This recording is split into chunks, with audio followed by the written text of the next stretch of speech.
In this episode, we're going to look at how to use a video as a reference so it acts as a guide for movement. This allows a character, a figure, or any subject you already have or have created to reproduce motion based on an existing video. Let's walk through a simple example. We start with a reference video of a guy dancing.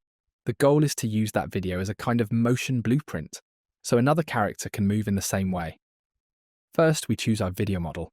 In this example, we're using Kling 2.6 motion control.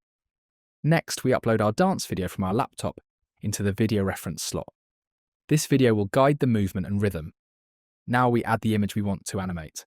In this case, we'll use a figure we already created, which is available in history.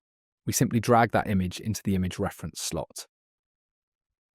At this point, we're telling the model one clear thing. We want this figure to move like the dancer in the reference video. From here, the prompt helps shape everything else. This is where we describe how the movement should feel and how the scene should look overall. For example, we can describe the dance as fluid and expressive, with natural weight shifts, inertia, and follow-through. We can also define the environment, like a digital stage with abstract geometry, glowing lights, and a clear separation between the dancer and the background. Just like with other video prompts, we're not only describing motion, we're also guiding the camera, the background, and what should stay consistent throughout the clip.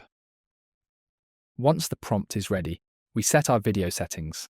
We can choose whether the output matches the reference video or the reference image, depending on the format we want. In this case, we match the video and keep the highest quality available.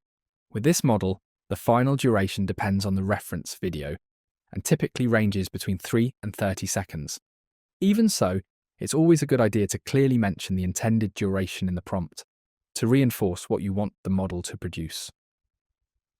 Then we click Generate.